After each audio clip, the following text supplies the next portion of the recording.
first time I came across the word discovery call, I had to check my phone's dictionary, and I also Googled it, and I looked through a few pictures of what it looks like, because I was like, what is this one again? Which one is discovery call again? What was actually going through my mind was, wow, there's a lot to learn in this branding and online words. They've brought another word out again, discovery call. What does it mean? So while I Googled it, I understood what it was. And then one day I hopped on a discovery call myself. So what happened was the client had already spoken to me on WhatsApp, and then she asked if she could call me, and she called, and she talked about the things she wanted. She asked a few questions, I answered a few questions, and in that moment that I realized that this was a discovery call. Since then, I've taken a lot of discovery calls where we hop on that call to get clarity, to build a relationship, to know who the client is, and for the client to know who I am. So you want your discovery call to go well, because that may likely mean that you're going to be signing a new client. Yay! Money. Value, not money only. So what do you need to do if you want to nail your discovery call? The first thing you want to do is that you should not make it complicated. If they have to go through a process that feels like they are signing up to join the US Army, then you've gotten it wrong, because I don't know how to join the US Army, but I know that it's not going to be a simple process. So if going through your discovery call looks anything like that, you've lost the client.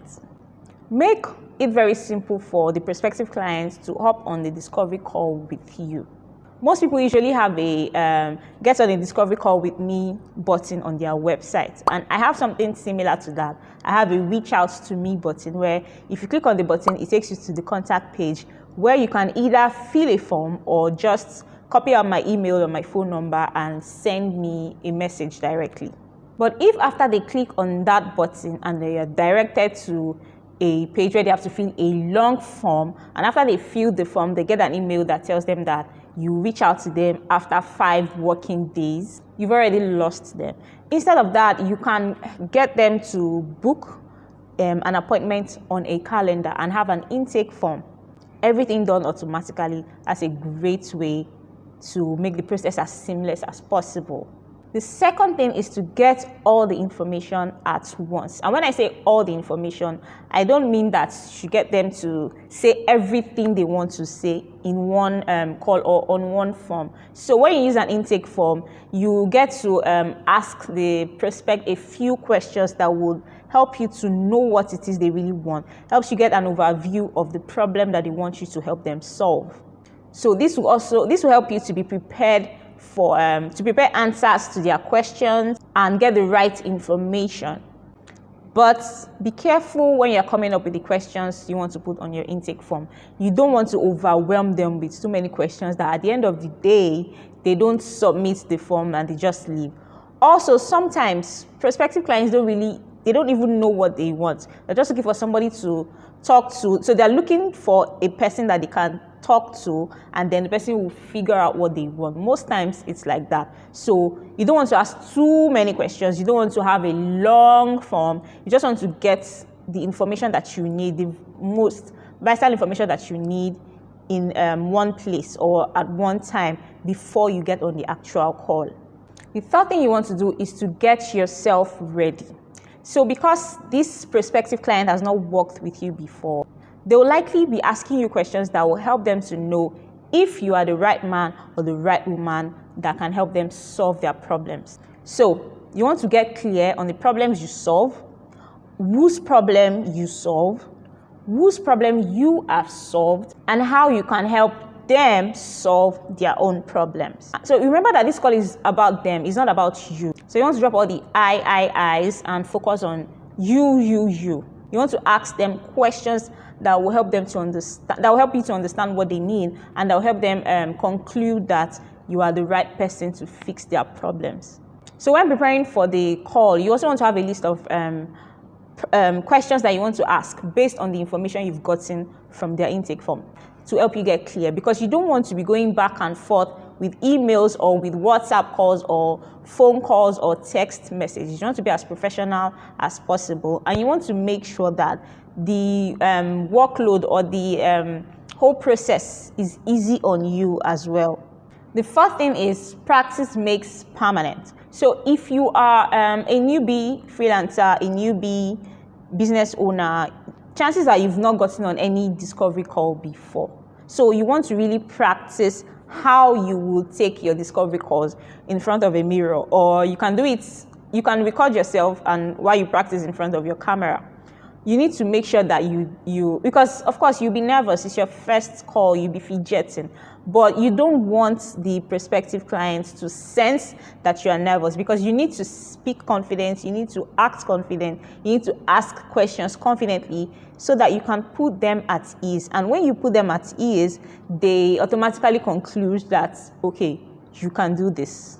But don't worry, the longer you are in business, the more discovery calls you will take, and the easier it becomes for you. The fifth thing is taking the call. So make sure that on the day of the call, you are there on time, you are there early. And the best discovery calls to take is a video call. That way you build familiarity, you get to see them face to face. It's sort of taking discovery calls face to face with the prospective clients sort of helps you build a relationship with them. They finally put a face to the name. They finally put a human to the brand. So exchange pleasantries, ask about the weather, ask about their location, how things are going, and you definitely want to ask for their permission to record the call. You want to be curious about their business, and you want to ask questions naturally. Don't let it seem as if you are interviewing them or you are grilling them. And definitely don't judge them if they tell you about a mistake they've made, or if they tell you about something that they did that you don't think is the right step. Don't even let your countenance look like you're judging them. Don't look irritated. Don't look disappointed. Don't even laugh, because what's funny? And you definitely want to make them know that your attention is there. So what that means is when you are on any discovery call, focus on it, don't do something else. If it is a phone call, I know that it's tempting to do something else, to multitask when you are on a discovery call. But you want to make sure that you focus all your attention on that call, because if your mind strays, the person on the other end of the line will know. And also don't rush, asking multiple questions. Ask a question one at a time and listen to what they're saying. So I think my first discovery call, I was interrupting the woman and I was asking, oh, no. Are you sure that will work for Instagram? Oh, no, you don't have a YouTube channel, something like that. And it's wrong, because you want to listen to them. You want them to pour their heart out to you, because like I said, it is about them. It is not about you. So number 6 is asking the question.